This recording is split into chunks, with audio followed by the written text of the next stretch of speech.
PhD department रे कार्य करुथिबा जणे कर्मचारी संदेहजनक मृत्यु घटी। तेबे पानी चैम्बर को सबुदिन काम करने आसुथिबा बलराम गौड़ नामक कंट्राक्चुअल कर्मचारी यही चैम्बर रे अर्थात सीआरपी छक निकटरे थिबा एई पानी चैम्बर रे संदेहजनक मृत्यु घटी। प्रत्येक दिन कार्य करुथिबा से बलराम गौड़ गत काली संध्यारे मध्य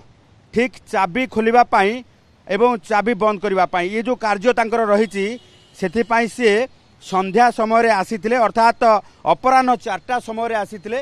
संध्या 7टा बेलू परिवार लोके खबर पाइले जे पानी चैम्बर भितरे तांकर मृत्यु हो जाए। तेबे केमिति मृत्यु हैला कहीं प्रत्येक दिन कार्य करुवा पानी चैम्बर भितरे से अभ्यस्त थिले। एमिति कौनसी चैम्बर नहीं जो एभली स्थिति भी नहीं जोठी अणनिश्वासी होइजिबे किंबा एठी पानी भी सेतिक नहीं जोठी सी पानी रे बुड़ी तांकर प्राण चली जिवो जहाकु नेकी परिवार लोके मध्य संदेह प्रकट करिसंती एवं पुलिस निकटरे अभियोग करिसंती जे तांकु उपयुक्त न्याय दिया जाऊ एवं बलरामकर मृत्यु केमिति हेची तार सत्यासत्य पदाकु आसु। एबे घटना जना पड़िबो शव व्यवच्छेद हबा परे कारण नयापल्ली थाना एक मामला रुजु करिछि शव व्यवच्छेद पाई जो रही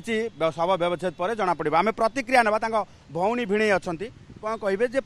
केते दिन है कम करुले कौन काली खबर पाइले 7-8 मास से पड़े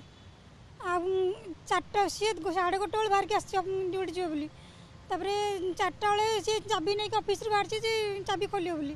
7टा बेलू आम पाक फोन आसला बलराम घर को जाइए मुझे ना तो ना आप बुझिक कहूँ बुझिली बुझला ना आसुनी ना आसनी घर को ना तो फोन स्विच अफ हो कहली लिखुंत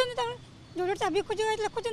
आम लोक आम बाबू की भी पठेली खोजा भी सी खोजला भितर ऑफिस टी गल ऑफिस टी खबर आसला सी पानी भितर पड़ जाइए पानी तो एठे एते नाही से मृत्युवरण करेंगे ना कौन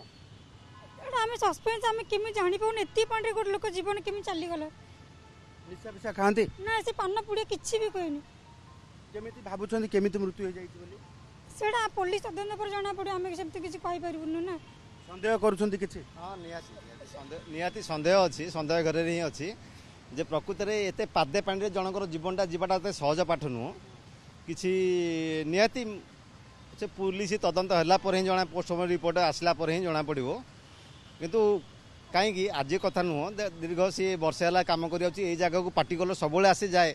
केबे किसी अघटन घटनी हठात कहीं जिनटा। अच्छा जदि आम देखा जे गोटे पटे प्रत्येक दिन कार्य करुले 2 जन कार्य करने को आसती तेरे गत काली आपन को खबर अच्छी कि 2 जन नाई सेटा भी आम सठिक जानी पारनु से जड़े आसती कि 2 जन आसती धन्य 2 जन भी आसी से पिला पड़ला पर से लोक छाड़ी पलि जाइए थी पारे किंतु सेटा तदंत है सीसीटीवी फुटेज भल मंद सब अच्छी जना पड़े ही जना पड़ो प्रकृत कथा कौन है कौन सन्देह करुँच कौन मनरे सन्देह निहाती तो सन्देह आसूची कहीं गोटे सुस्थ सबल पिला घर खाई पीके आसो कम कर सन्ध्या सब जाए कालीर कथा काली भी देह खराब नहीं ज्वर ना रोग ना भल मंद ना भल पिलाटा सैकेलटा भी तार से बाहर पड़ी से पिलाटे मरी पड़ी आमको निहाती सन्देह आसटा पुलिस तनागना हो भल भाव हो ही जना पड़ो थाना लिखित हाँ लिखित आकार दिखाई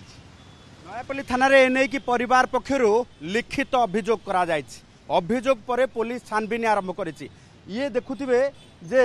पाखरे मध्य सीआरपी छक अति निकट जोठी सीसीटीवी अति हाई सर्विलांस रो सीसीटीवी अर्थात हाई रिजोल्यूशन रो सीसीटीवी लागिछि। सीसीटीवी रे सबु जिंस कैद भी हेइथिबो ताकू नेकी परिवार लोके कहउछन्ती जे सीसीटीवी देखा जाऊ केमिति बलराम कर मृत्यु हेइछि। ये अस्वाभाविक मृत्यु ना या पछरे किछि षडयंत्र अछि ना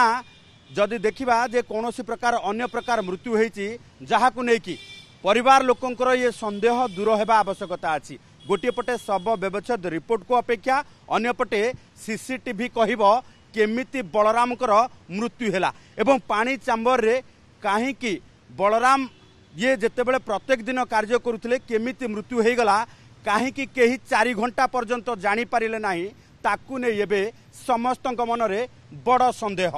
भुवनेश्वर कैमरा पर्सन संतोष तराई चंदन पाइकराय।